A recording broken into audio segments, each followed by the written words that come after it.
Thank you for joining me today. In this video, as with the others in these exercises, I'll be reading several sentences, in this case 3, written just behind me, and embedded within these sentences are issues related to grammar, punctuation, spelling, and so forth. Not always, but some, but not others, I should say.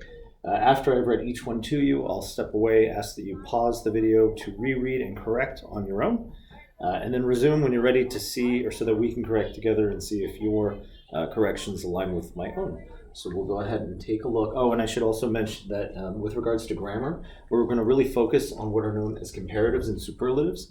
Comparatives being the comparison of two nouns, and of course superlatives being, in a way, comparing it to another by relating it as the most of something, right? Or the group, like for instance, the greatest or the worst, and so on.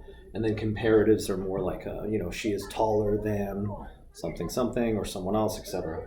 Anyway, for sentence number 1, let's go ahead and just dive right in, make sure we're in focus. Is you feeling gooder than yesterday, Mom asked. Sentence number 2, sorry, we've got activity outside. I'm still not feeling my wellest, but I felt much better yesterday, answered Jody. Sentence 3, we have, I hope you got manyer hours of sleep last night than before, said Mother. All right, I'll go ahead and excuse myself from the screen. Again, hopefully it's within view. Go ahead and pause the video and resume when you're ready. Okie dokie, I'm moving and talking, so you've resumed. We'll go ahead and take a look at the first sentence, which of course you're going to want to begin any sentence with a capital letter. So, is you feeling gooder? Already we have an issue, right?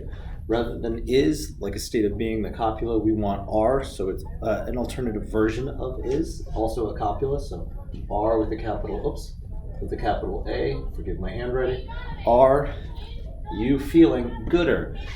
Gooder, again, we want that comparative. Traditionally, you would append er as a suffix to a word, or an adjective in this case, to make it a comparative, but this is an irregular comparative, so instead of are you feeling gooder, it should be better, right? So instead of gooder, you're going to say better, because gooder is not a word. Then, right, as opposed to than, which would be indicative of a comparison. So you want an, not en.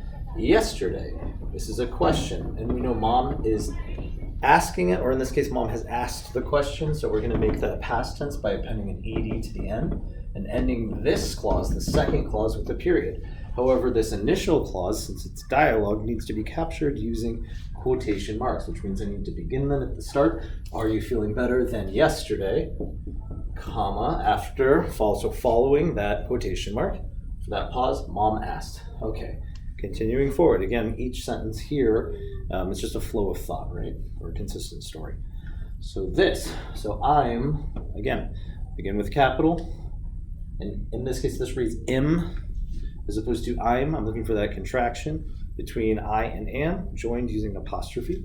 So I should fit that apostrophe between I am, or I'm still not feeling my wellest. Again, we have this irregular comparative. We've got well as an adjective. Instead, it should be, and because it's irregular, we're not adding est for a superlative, irregular superlative. I'm going to change it to my best. So I'm still not feeling my best. Well becomes best. Pause. But I, independent subject pronoun I, requires capitalization every time, but I felt much better. Here we have a comparison, an irregular comparison. Much worse rather than better. So I'll put that just below it. Much worse. Yesterday, answered Jody. All right, again, now I know I've got this initial clause, which is the speech, the dialogue, as it's a response from whoever Jody is. So Jody, I can't think, proper noun, requires capitalization since it's a name. We're going to end that second clause right here, answered Jody, with a period, which means I need to capture the initial clause with quotation marks. So I'm still not feeling my best, but I felt much better, or rather worse, yesterday. That's the end of that statement, answered Jody. And we're going to go ahead and proceed, so following that quotation mark with a comma. All right, sentence number 3. Again, we're following the train of thought from sentence 1 and 2. I, beginning of a sentence, individual subject pronoun, or personal subject pronoun, I hope you got manyer hours. Now, many is the word that's implied here. And traditionally, when you're appending a suffix to a word ending with a Y, you would drop that Y and add IE, in this case R or S, whatever the case. But minier is an irregular, in this case, comparative.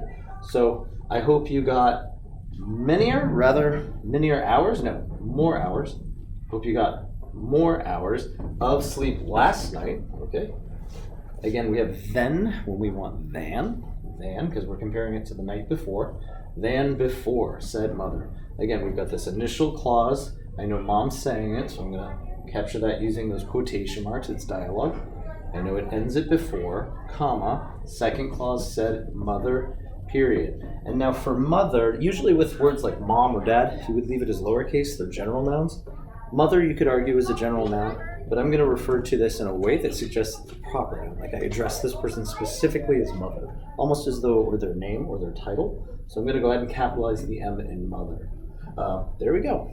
So I believe there's nothing else that I'm missing. We have covered all the corrections in these sentences, largely focusing on irregular comparatives and superlatives. If you found this video helpful, I'm glad. I would appreciate a like if you can. And of course, if you'd like to subscribe, feel free.